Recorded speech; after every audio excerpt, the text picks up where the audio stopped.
Alright,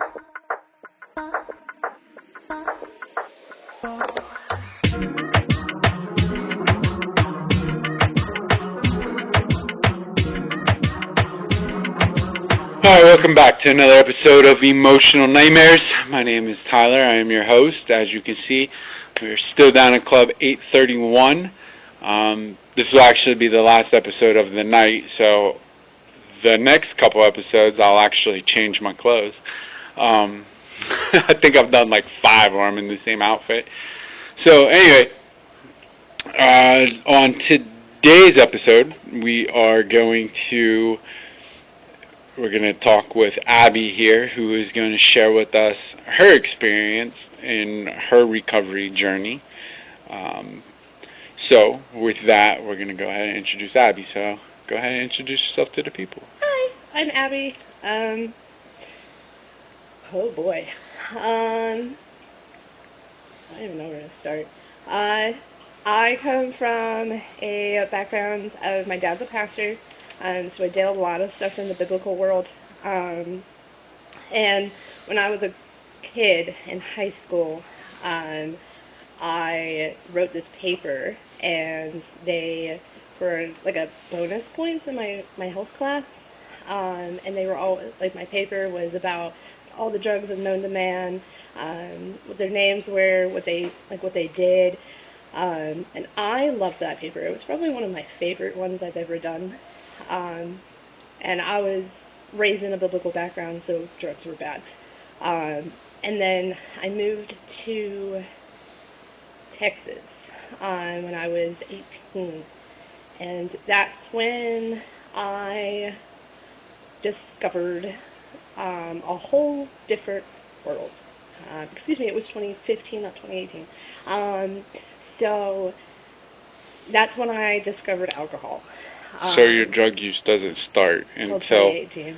Yeah. Okay, that's fair. But to me, like, alcohol is still very much a substance. 100%. So if it alters the brain cells, it's a substance. And you'll find, like, through most of my story, like, alcohol was something that I've always really struggled with. Even when my best friend passed away in 2019, I had 2 of my kids after that, and I stopped, but I still continued, like, drinking alcohol, because that was something that would numb my pain. Because... So hold on, you're jumping way ahead of me. I did. That's what I do. I'm so sorry. So just jump around. I'm so sorry. Alright, so when you went to Texas, yes, right, you found alcohol, but you found other drugs too. Yes, they did. Right? Like, because you kind of bypassed all that. It was like, yeah, I stopped doing everything. But drinking, right? So you were doing like hard drugs as well too? Yes. So I started... MDMA was my favorite. That's when I found out what that was. And so you're a rave kid. I am a rave kid, yeah. Okay. I did a lot of raves when I lived down there. And I said, I like this. Because I suffer from a lot of... I have really bad post-traumatic stress. And so when I did Molly, it all went away. I was happy. And that was not something I was used to. And coming from a biblical background there, you saw God. I did, yeah. So I was, I have a lot of physical trauma with my parents, so I always struggled with, well, if my parents were Christians, why did God let that happen? And so that's why I started Molly and drugs. Well, Molly and alcohol, and I was just like, wow, this is a great combination. We love this. And I saw some really horrific stuff when I lived there. I came up from Texas to visit my family in Thanksgiving. During Thanksgiving, I was pregnant with my oldest kid. And the guy that I was with was like, hey, I can't do this anymore. I don't want to deal with you. And being pregnant and I was 8 months pregnant, and I was like, oh my gosh, like, how do I pick up from that? And going from being my own person to my parents and controlling aspect, I could not do anything. So I went to friends' houses and was put into some really shady situations because I would do just about anything to get my hands on it. And at that point, I was just doing Molly. I wasn't doing anything else. And I had to hide my use from my parents, which is kind of difficult whenever you come home and they go, Abby, why are you so excited? Like, well, I'm just, I just didn't sleep well that night. I'm just tired. And then I moved out of my parents' house because I didn't want to deal with that anymore. I wanted to be my own person. How old are you at this time? I was 20, almost 21. Okay. I had my kid.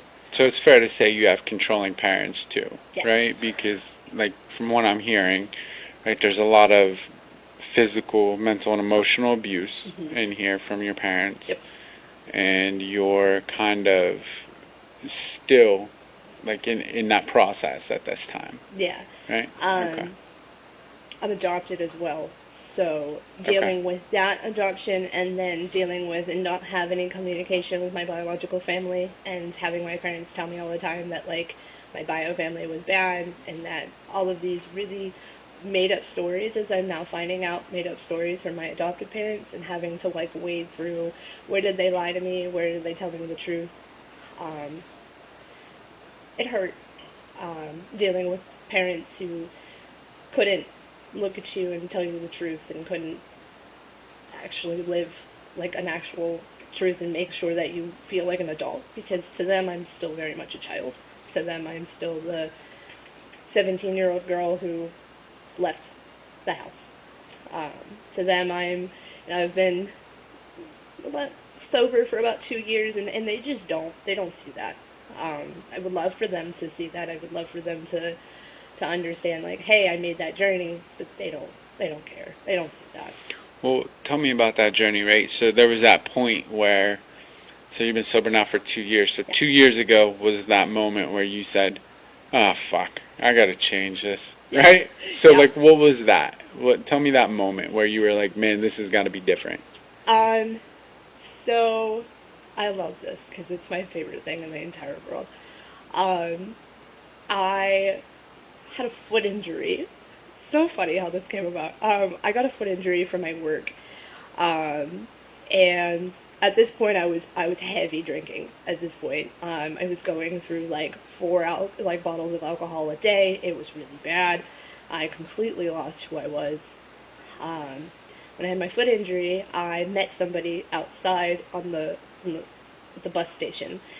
And he just talked to me, and he was like, hey, what's up, your foot, I broke my foot a couple of years ago, and we just, like, kind of chatted, and then he was just like, hey, I'm in a recovery house, you should come, just hang out with me, kind of see that whole process. So I went to one of the recovery houses, and I was like, huh, and then the next day, happened to be a Sunday, and he's like, hey, do you want to go to an AA meeting?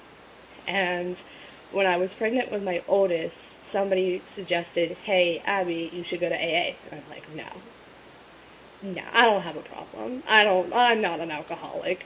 Drinking 4 bottles of alcohol a day totally is not an alcoholic. And I said, no. And then one day I kind of just realized, and I was like, yeah, I'll go to this AA meeting. I'll say to myself, I have a problem. And that's where it started. I was with somebody who enabled my addiction, and that was one day I realized it as I was going to AA meetings, and I was in there for about 3 months into my AA, like, dealing with that, and I looked at him and I said, hey, I'm trying to get sober, will you get sober with me? And he said no, which really broke my heart, because I had been with him probably about 3 years at this point. 3.5. And this is different from the guy that picked you up with the broken foot. Yep. So the guy who picked me up with the Losing broken foot track. is just kind of like a really good friend of mine. Okay. He has since. I thought you were about to be like, this is the guy that I'm with, and like we broke foots together, and like we're getting married, and like that's what it sounded like there for a minute. Like, no, I actually lost contact with him for a minute or two because he relapsed and he just. It's kind of sometimes what happens. I kind of just, for my own sake, for my own sobriety, I can't be around somebody like that. And that's why why I left mine. Because I'm like, if you can't get sober with me, then as wild as it is, like, you don't love me enough to do that with me. Because I'm trying to help you, but you just want to stay and you're going to make me fall. So ultimately you knew, like, I've got to change, right? And where are your kids at this time? They're with my family. Okay, so they're not living with you at this time when you're making this decision. Yeah. Okay. That was a really bad court battle. So a couple months before I got sober, we entered a really bad court battle, really ugly one, with my family, and they used my drug use against me.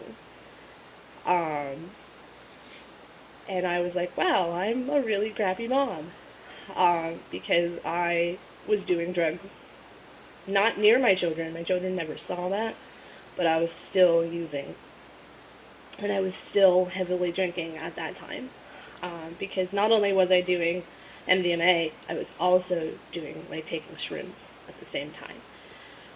Because. So you're in a whole nother world while the kids are, like, coloring. You're seeing the colors. Me too. I'm coloring too. I'm coloring. It's just a whole different world. Because my second born was born in 2018.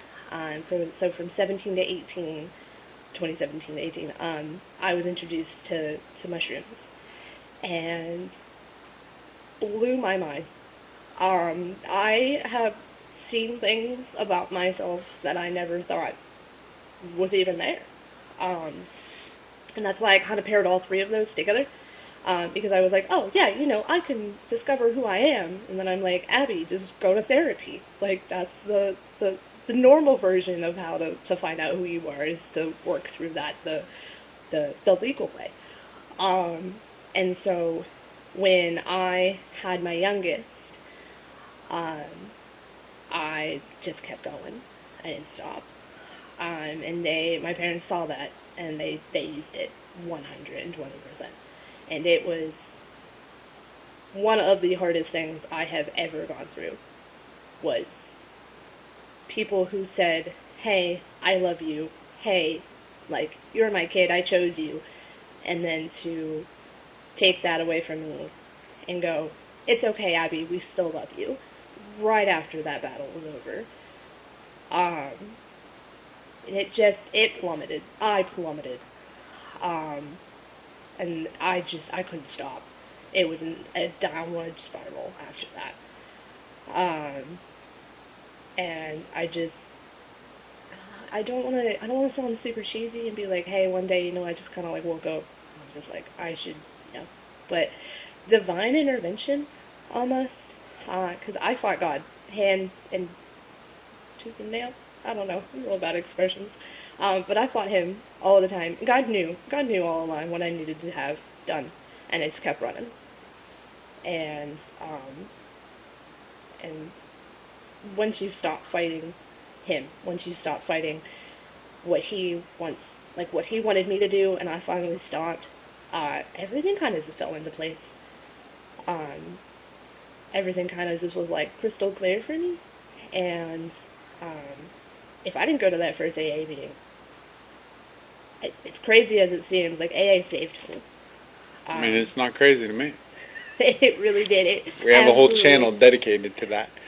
So. I was really timid going to my meetings. It was really bad at first for me because I suffer from, with PTSD, I suffer from really bad paranoia, and I'm like, oh my gosh, people are talking about me. And like, the town that we live in is really small, and so like, there's a large possibility of that happening. And that's why when I first entered, I was really, really just timid. I didn't really talk to anybody. I kind of just wanted to like feel it out. And there was actually a time that I stopped going because some really, really serious stuff happened. And I trusted the wrong people, and it really wounded me. And I said, well, if this person's going to, take advantage of me, then can I actually trust the people? So I took a really large step back. I was only going to like one meeting every 2 weeks instead of a meeting every week. And I got my own house, so I got sober long enough for me to actually have my own house, actually take care of my own house. Because leading up to that point, I had moved 2 times in the span of 5 months, because I went from a 2-person income to a 1-person income, and I had not gotten sober yet. And so trying to support a habit and rent at the same time just doesn't mesh very well. No, it doesn't. It does not. But once I got sober and once I was able to get that way, I was like, wow, I can support my own self. This is what it feels like to be an adult. Adulthood kind of still sucks, but it's fine. We vibing. So when I got my own home, it was wild because I was like, wow, I can support myself, and I'm not supporting myself with alcohol or shrooms at this point. Because I was able to stop taking Molly, but shrooms it's really hard to kick that. Because when you discover that something can aid you in experiencing why you have trauma and experiencing why you have do the things that you do subconsciously, and I remember one time doing it, and I looked and I said to myself, why am I with, at this time it was my fiance, and I'm like, why am I with this man? Like, what possesses me for 4 years now to be with this man? And that's why, like, first of all, that's why I got sober, and second of all, that's another reason why I was like, I can't do this. Like, you can't support me. I would even take a stab in the dark and be like, you don't love me, and you can't, get sober with me. And after, I remember still being in AA, and he came over to my house just to get a bunch of stuff, and he left a whole empty, like, 12-pack of beer on my kitchen counter. And I said, wow, what a guy. Like, what a guy. And so, yeah, I was beyond just aggravated. And, like, I was like, are you doing this on purpose? So I messaged him and I was like, what are you doing? And he was like, oh, I didn't mean to, I'll come get it. And I'm like, no, it's fine, like, I'll do it. Like, I'll throw it away, don't come to my house, don't even text me. And at that point, a couple months later, I had some really big problems with AA and some people in there, so I was scared. Well, first off, like, I commend you for that, right? Because it's hard to set those boundaries and understand, like, I want to do better. Here's somebody that I've spent my life with for the past 4 years, and, like, you don't want to do better. I can't do this, right? Like, that's a huge step, right? Like, because, like, we talk about this all the time, is about boundaries and being able to say, like, toxic people and how to get away from them. And, like, you did it, right? Like, you said, like, you're fucking toxic for me, and, like, you gotta go or fix yourself. You don't want to fix it? Peace. I'm not even gonna lie to you. I can't sit here and be like, yeah, that's the last time. I was like, no. I spoke to him again a half 6 months before we officially broke up. Because spending 4 years with somebody, you get comfortable. And I got comfortable. Yeah, sure. And that was the person I knew, and I was so scared to leave him. Because I was like, what do I do? What do I do? My whole life is just, whoop. 180. I'm really bad at math, too. Like, my whole world just got turned on its side. I don't know who I am. I don't know really what I like to do. I don't actually have a big functioning job. At this point, I'm staying at jobs 3 months to 6 months. I don't know what I want to do in my life. And it just was like, too much. Too much was changing too fast. And then one day, I got a really cool job, and I really liked it, and I stayed there probably for about a year. I do 2 jobs, so I work a seasonal job. I work a Spirit Halloween every year for 3 years now. And then I worked at the hotel. I worked at a hotel when I was with him. But during the period of time that I wasn't, I got that job. And he hated it. Absolutely hated it. Because I worked, like, mid-shift.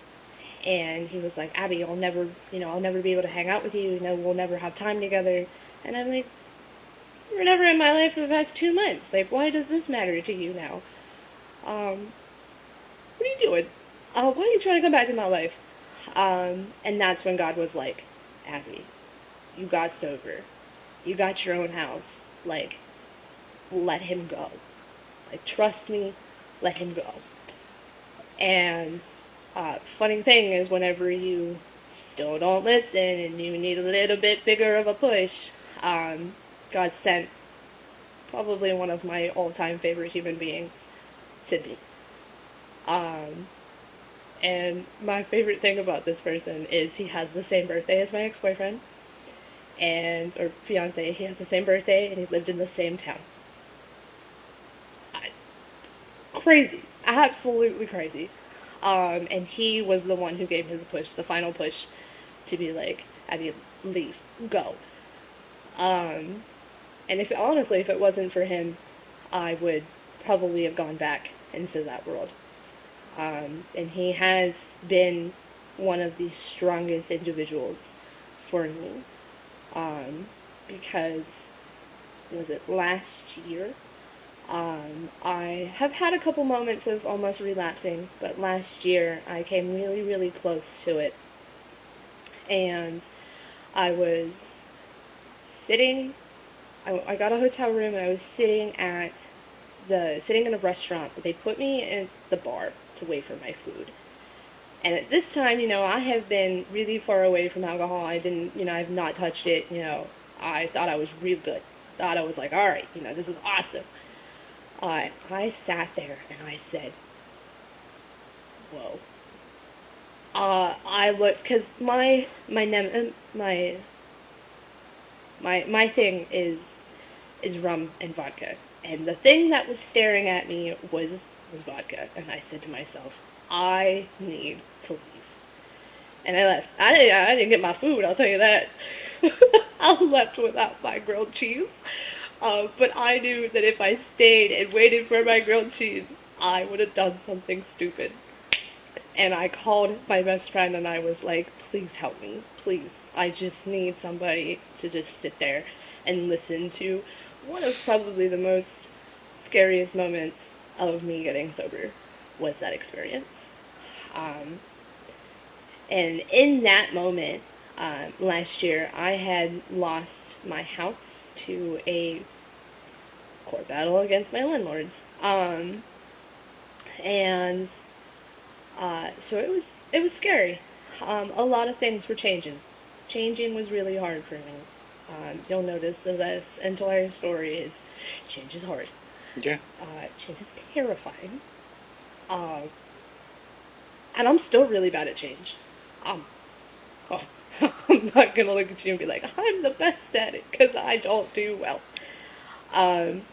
But I finally have set up a support system. So I live in a recovery house now, because when I lost my house, I called somebody and I was like, listen, I do have a problem. I need somebody to hold me accountable. I said, I need to move. They said, do you have any openings? And he was like, yeah. He's like, you got money? I said, yep. And he goes, all right, here's a house. And I was like, yes. And again, if you remember what I said earlier, if you listen to, like, my higher power, if I listen to him, he will make every door open. Mm-hmm. Every single one. And at that point, I had been listening, for the most part, for everything he had asked me to do. And so it was really a godsend for me to move into a sober living house. It's not for everybody, but it was definitely something that I needed to do to hold myself accountable. Well, I mean, it's good that you recognize that, right? Yeah. So it's good that, like, you recognize, like, shit, I'm on the brink of a relapse. Mm-hmm. So rather than, like, try to fix it, right, you did the right thing, which was, I'm going to ask for help, right? So, like, that's, like, the most important thing out of this whole entire podcast is, like, understanding that, like, man, it doesn't matter if we put the drugs and alcohol down, like, we still have problems. Mm-hmm. How do we get through the problems is what we're trying to accomplish. And, like, that's it, right there. You cannot do it alone. It's just fucking ask. It's terrifying. Yeah, but, like, you did it. It's not that scary, is it? No, it's not. Not anymore. Once you ask for help, I cannot do it alone.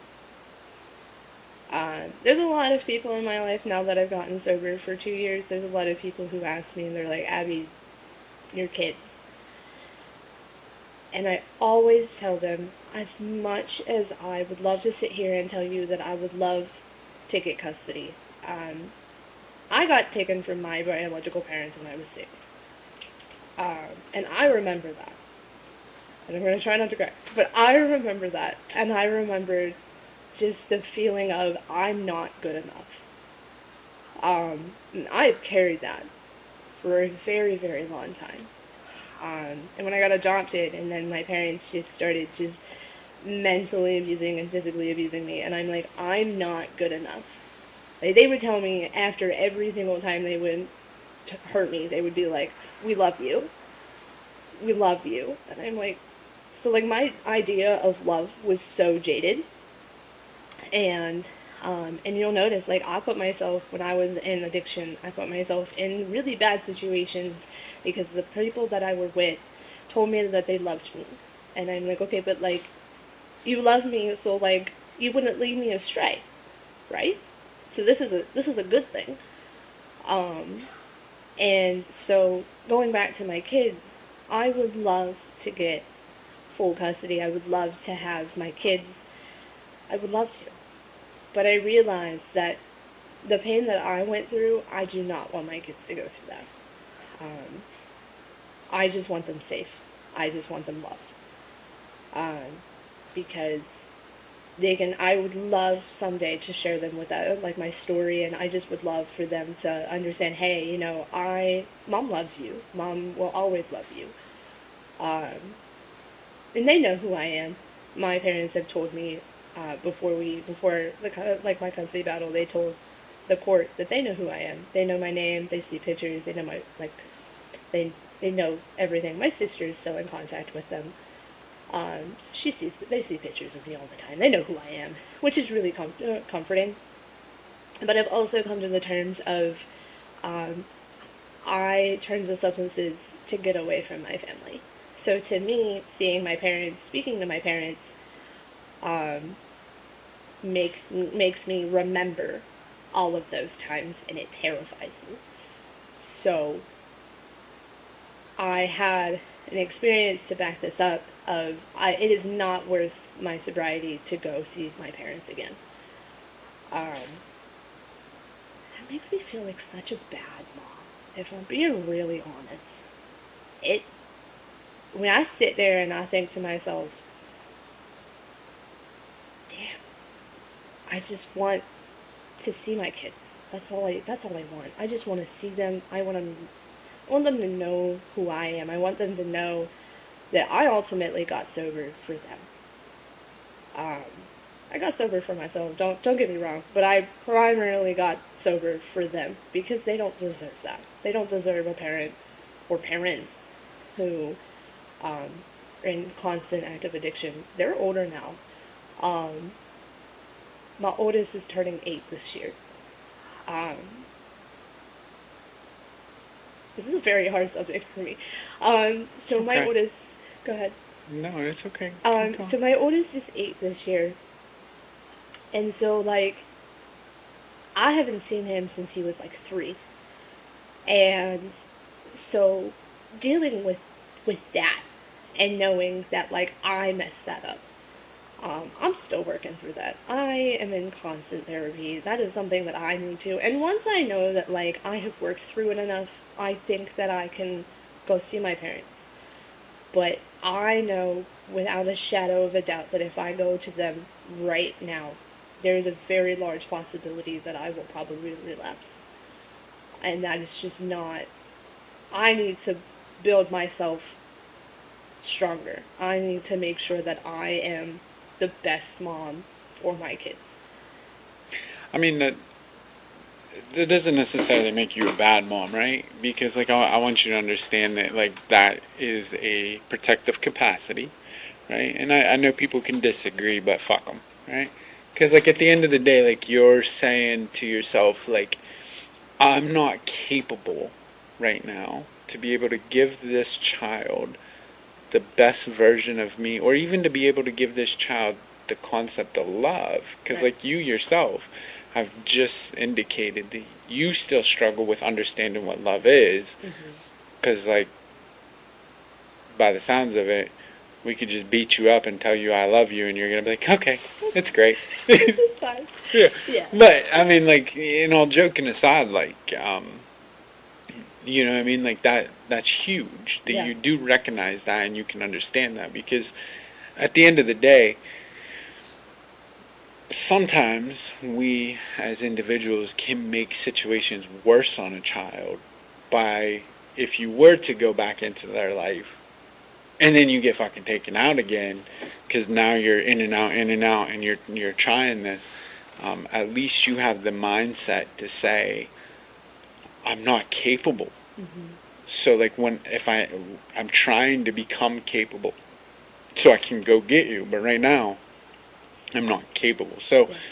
I want you to, like, take pride in that. Like, the fact that I wish a lot of people could say that, right? Because it takes a very big person to be able to say, I'm just not capable, right? Like, And that's unselfish. I wish that I could tell you that that is how I fall asleep at night, saying to myself, I'm a very unselfish mom. But I will tell you, and every time I tell people my story about my kids, I just think to myself, I feel awful. What could I have done different? Not turn to substances. That's what I could have done. But what could I have done? And then I sat there, and after that battle, I was still with my ex-fiance, and I remember just crying, crying to him. And I'm like, I did this for him. I did this for them. I did this because I know that my children deserve better. They're clothed, they're warm, they have a really good education, and that's all that mattered to me.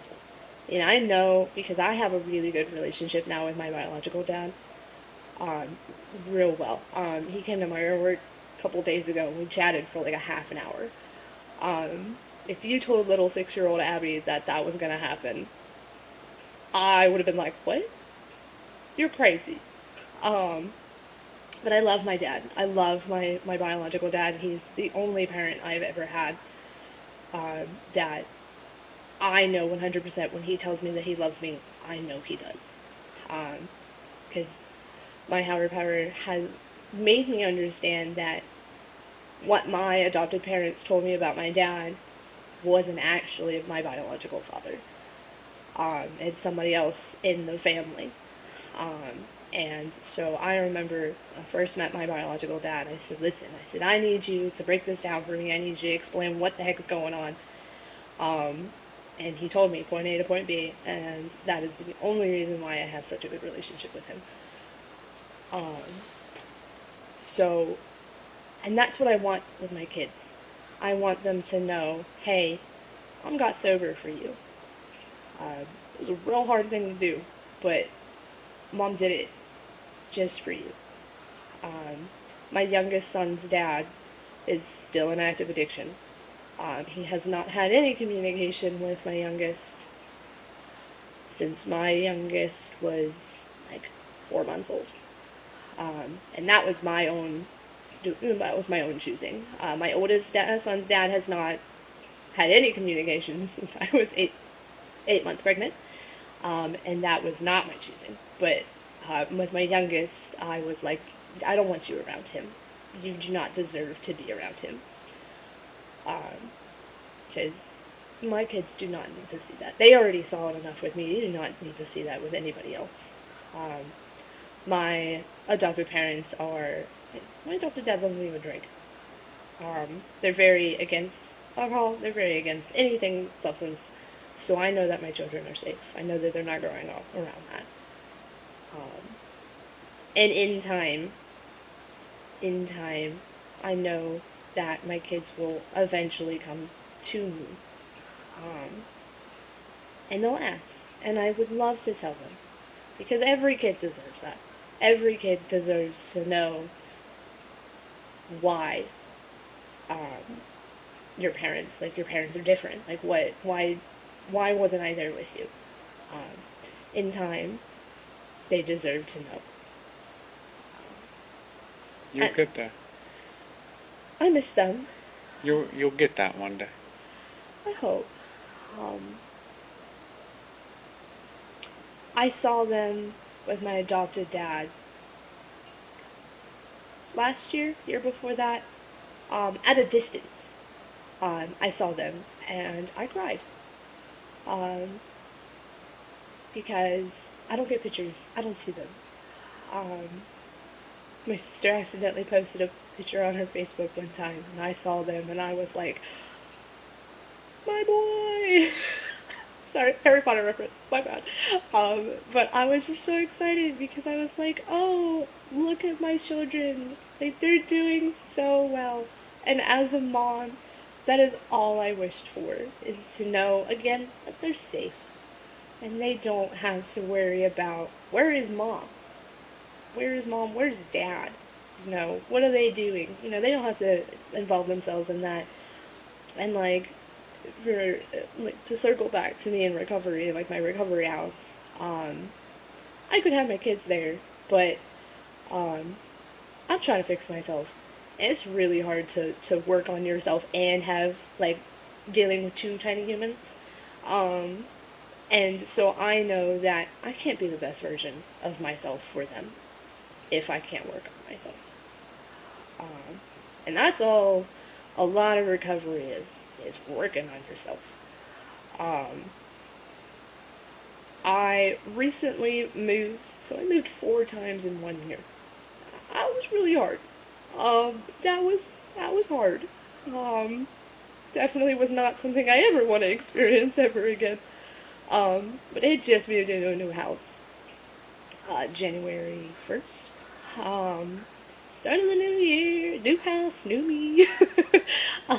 And before I moved in, that old house that I was living in was like, everybody has to go to meetings. And at this point, I was maybe hitting 1-2 meetings, not very much, maybe 1-2 meetings every month, every couple months, but I was still, there's a very big difference between abstinent and, what is the other one? Help me up here. Working on your sobriety, being sober and abstinent. There's a very big difference between that. And what I was being was absent. Like, I was doing it myself. I was not working on that. I was not working on my steps. I didn't have a sponsor. I was not holding myself accountable. Are you doing that stuff now? I am, yeah. So because I was made to go to meetings, I was kind of kicking and screaming my very first couple ones. But I have a home group now, and I love them. God knew what I needed. Meetings are very scary whenever you first go to them. Um, I do not like sitting there and watching people see what I'm saying. I'm very big into that. I'm very, again, because I'm paranoid all the time. So I'm very big into not really opening up myself. So was a very big thing for me to do. Um, Yeah, I mean, I'm surprised you just popped in. Literally, you just popped up. Hi, I'm Abby. I'm here to do a show. Like, okay.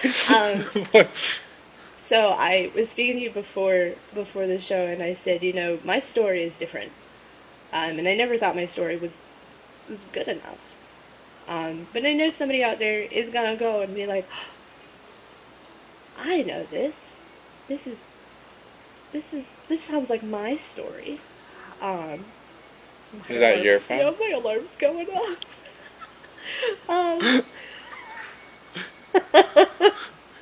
That's my life. I don't even know where my phone is. I mean, you might as well walk on the camera now. I mean, shit. At this point. Sorry, y'all. Alright. Well, I mean, with that alarm, right? I appreciate you coming on, right? And like that is the thing. Like your story, it does touch somebody, right? Because like we're not unique, unfortunately, as much as we want to be, right? We're not. And like your story definitely it definitely helps someone out there. And at the end of the day, right? Like for everybody listening, I mean, they could have been anywhere in the world today, but they sat here and chose to be with us. So for that, I'm grateful. And I appreciate you guys for watching. Abby, I appreciate you for coming on. If you guys, hopefully you heard something, to help you stay sober one more day. If you didn't hear anything, as always, there's more episodes on the channel. If you don't vibe with any of them, then go to a meeting. Pick up your phone and call somebody and tell them you feel like getting high. Just don't call the dope man. Don't go get a bottle of alcohol. Get sober. If you can do it just one more day, if you can stay sober today, tomorrow looks better. So I appreciate you. Thank you for coming on. Thank you for watching, and have a good night. Thank you for watching.